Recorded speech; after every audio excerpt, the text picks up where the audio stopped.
Hello friends, welcome back to your YouTube channel upcoming achiever और मैं हूं नईमा उमर। तो आज हम लोग बहुत इंपॉर्टेंट एमसीक्यू जनवरी 2025 के यूपीएससी के लिए डिस्कस करने के लिए जा रहे हैं। तो without further due let's dive into this video. तो क्वेश्चन नंबर 1 हमारा है, which of the following is correct regarding India's 2025 republic day celebration. तो जो ऑप्शन है वो ये हैं, the theme is empowering youth for better tomorrow, and B is the chief guest is from Brazil, C is the it marks the completion of 75 years of adoption of the constitution, और none of the above, इसमें से कोई भी नहीं। तो right answer is B. तो why B is right answer. India invited the president of Brazil as a chief guest for Republic day celebration of 2025। ठीक है, तो इंडिया ने इनवाइट किया था प्रेसिडेंट ऑफ ब्राज़ील को चीफ गेस्ट के लिए for the Republic day celebration of 2025। तो थीम एंड माइलस्टोन हमारा था जो 75th anniversary of the constitution were celebrated earlier in 2023। तो जो हमारा थीम एंड माइलस्टोन था वो 75th एनिवर्सरी ऑफ कॉन्स्टिट्यूशन था जो हमारा सेलिब्रेट हुआ था अर्लियर 2023। तो ये इसका राइट आंसर है, तो आप इसको देख लीजिएगा। बात करते हैं क्वेश्चन नंबर 2 की।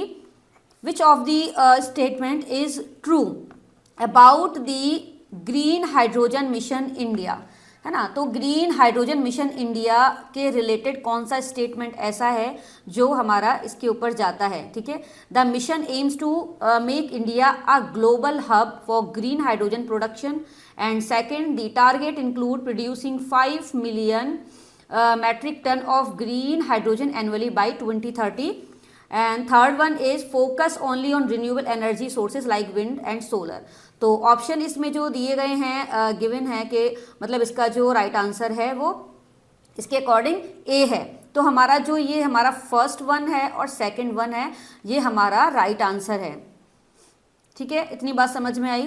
क्वेश्चन नंबर 3 है हमारा, which Indian state or union territory has launched the digital Dhanush initiative in January 2025 to improve governance and digital infrastructure। तो इसके रिलेटेड हमारा कौन सा इसमें राइट आंसर है। तो C is right answer, Gujarat. Why? Gujarat introduce the digital Dhanush initiative in January 2025 to strengthen digital infrastructure and promote e-governance for improved service delivery। तो ये हमारा राइट आंसर है। Now question number 4, which of the following global report released in January 2025 highlights India's performance in tackling poverty and inequality। ठीक है, तो इसमें कौन सा आंसर ठीक है।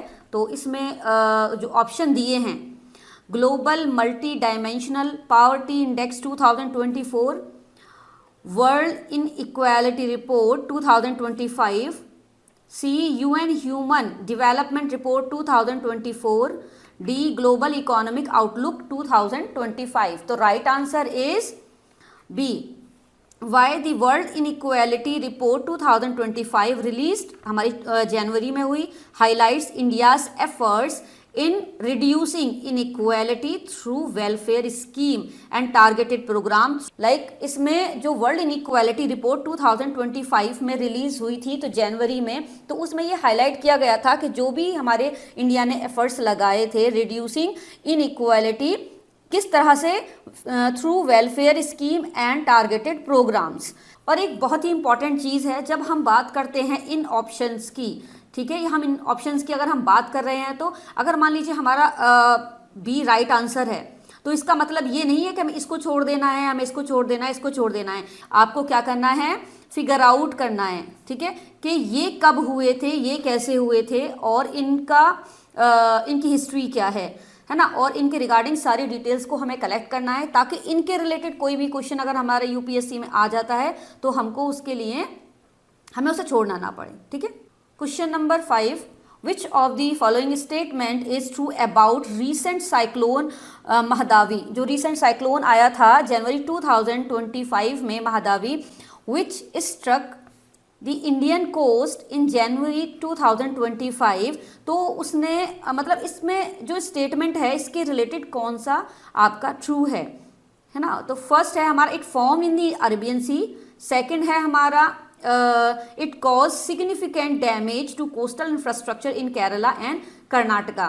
तो थर्ड है हमारा it was classified as severe cyclonic storm, है ना। तो ऑप्शन हमारा एज यहाँ पर जो गिवन दिया हुआ है वो डी है हमारा, यानी कि हमारे जो 1 है 2 है और 3 है all are correct answer regarding this, क्योंकि अरबियन सी में फॉर्म हुआ था, दूसरा डैमेज किया coastal infrastructure in Kerala and Karnataka, फिर सीवियर साइक्लोनिक स्टॉर्म था। ये इतनी बात समझ में आ गई। So friends, if you like my video, don't forget to hit bell icon button and subscribe my channel so that you may not miss new video notification. Till then, take care, bye bye.